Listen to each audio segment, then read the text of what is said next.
How often have you been confronted by a decision for which an answer feels uneasy? How often has hindsight shown you that a different decision than the one you took was probably a better choice? And if you're honest with yourself, well, probably all the time. Not only in your professional life, but in your personal life as well. I'm Blair Cook. And I'm Jen Nicholson. And we are both professional accountants by training. And partners at Executive Finance. In this course, we look at developing your ethical intelligence. Now, before you yawn and click away to somewhere else, consider for a moment times where we have all regretted decisions we've made. In our personal lives, maybe we had one too many drinks and regretted that decision the next day. In our professional lives, maybe we didn't reconcile an account and it turns out that there was an error in our financial statements. Or maybe we just turned a blind eye to someone else's bad behavior. Sometimes the implications of poor judgment only hurt ourselves, but often there are further reaching implications we may not have considered. You may be hurting your own future, your family, your co-workers, your shareholders and lenders, or even the general public. When you wish you had the opportunity for a do-over, it's an indication that your ethical intelligence could use further development. The further you go with your career, the more highly developed the need for ethical intelligence. Ethical intelligence is, in part, awareness of ethical situations that happen all around us every day. Sure, and most of you think these types of decisions happen infrequently, but the reality is quite the opposite. In this course, you will experience firsthand numerous case studies of ethical lapses, and coming out of these lessons, you will learn approaches you can apply in your own world. However, what Jen and I find equally as interesting was success stories where strong ethics in individuals and organizations can lead to another point of competitive advantage. You can use these success stories to inspire, motivate, and give you a model to aspire towards. There are 4 related courses to developing your ethical intelligence in this series that are cumulatively going to give you 4 hours of ethics training. In the first course, we look at developing your ethical intelligence. In the second course, we're going to provide you with a decision-making framework for working through these sorts of gray situations. In the third, we look at the traps and pitfalls that might start you down a path of ethical decay. And in the fourth and final course, we look at the role of corporate culture and ethics. Blair and I are really excited to share with you what we've learned and seen about ethical intelligence. So join us now to get started. Thank you for joining us in this course. I'm Jen Nicholson. In this introductory lesson, we're going to set the ethical table by looking at the current state of trust in today's world. What is ethical to some is unethical to others. Is coming up with a singular definition of ethics even possible?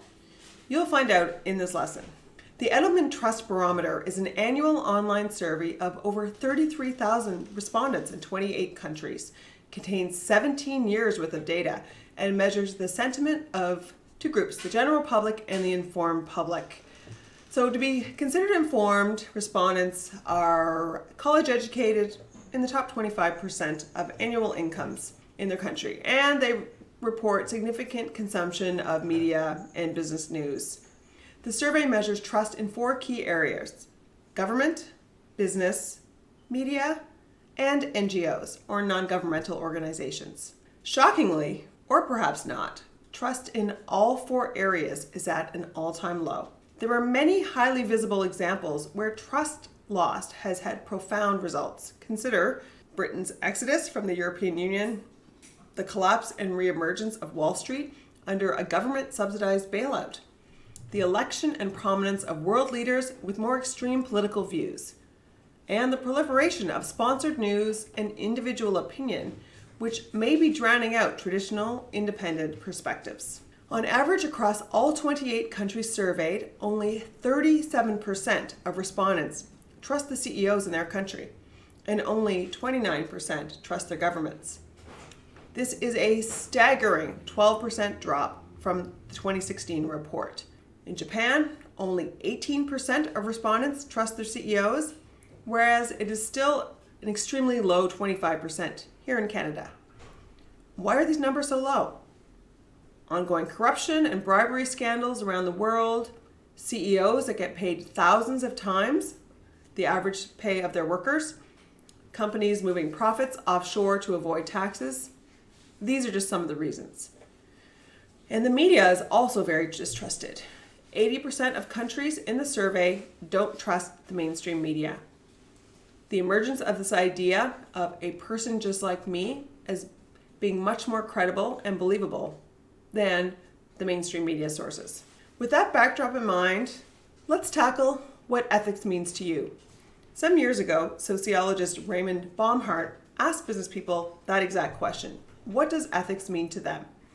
These replies might be typical of our own. The meaning of ethics is hard to pin down, and the views that many people have about ethics are shaky. Many people tend to equate ethics with their feelings. But being ethical is clearly not a matter of following one's feelings. A person following his or her feelings may recoil from doing what is right. In fact, feelings frequently deviate from what is ethical. Sometimes the ethical thing is firing someone or breaking off a relationship, but these things never feel good. Nor should one identify ethics with religion. Most religions, of course, advocate high ethical standards. Yet, if ethics were confined to religion, then ethics would apply only to religious people. Ethics applies as much to the behavior of the atheist as to the devout religious person. Religion can set high ethical standards and can provide intense motivations for ethical behavior. Ethics, however, cannot be confined to religion, nor is it the same as religion. Being ethical is also not the same as following the law. The law often incorporates ethical standards to which most citizens subscribe. But laws, like feelings, can deviate from what is ethical. Think about our own pre-Civil War slavery laws and the old apartheid laws in present-day South Africa. These are grotesque, obvious examples of where ethics and the law are not the same thing. Moreover, if ethics were doing whatever society accepts, then to find out what is ethical, one would have to find out what their society accepts. To decide what I should think about abortion, for example, I would have to take a survey of our society and then conform my beliefs to whatever society accepts. But no one ever tries to decide an ethical issue by doing a survey. Further, the lack of social consensus on many issues makes it impossible to equate ethics with whatever society accepts. Some people accept abortion, but many others do not. If being ethical were doing whatever society accepts, one would have to find an agreement on issues which does not, in fact, exist. What then is ethics? A lot of the times people really don't know what it means. But we think of it as two things. First, ethics refers to well-founded standards of right and wrong that prescribe what humans ought to do, usually in terms of rights, obligations, benefits to society, fairness, or specific virtues. Ethics, for example, refers to those standards that impose the reasonable obligations to refrain from rape, stealing, murder, assault, slander, and fraud. Ethical standards also include those that enjoin virtues of honesty, compassion, and loyalty. And ethical standards include standards relating to rights, such as the right to freedom from injury and the right to privacy. Such standards are adequate standards of ethics because they are supported by consistent and well-founded reasons. Secondly, ethics refers to the study and development of one's ethical standards. As mentioned above, feelings, laws, and social norms can deviate from what is ethical. So it is necessary to constantly examine one's standards to ensure that they are reasonable and well-founded. Ethics also means then that the continuous effort of studying our own moral beliefs and our moral conduct and striving to ensure that we and the institutions we help to shape live up to standards that are reasonable and solidly based. Measuring ethical lapses is difficult to quantify precisely. However, the Association of Certified Fraud Examiners publishes a biannual report looking at the state of occupational fraud. In other words, fraud arising from employee behavior. The fraud experts clock fraud as costing the typical organization 5% of their annual revenue, which is a staggering statistic that many of our clients find hard to believe at first.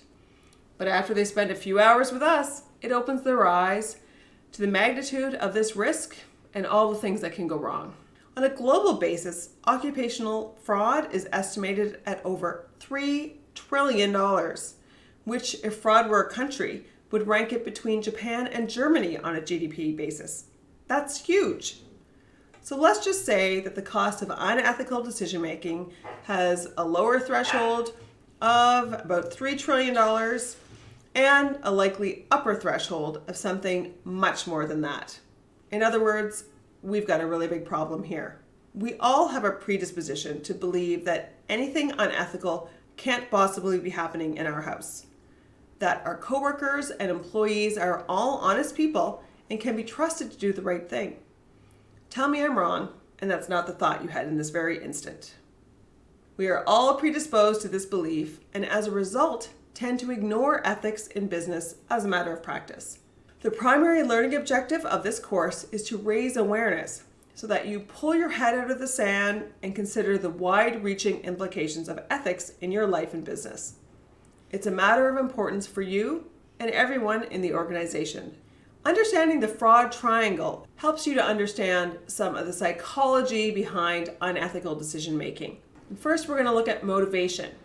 And this relates to the pressure felt by the fraudster.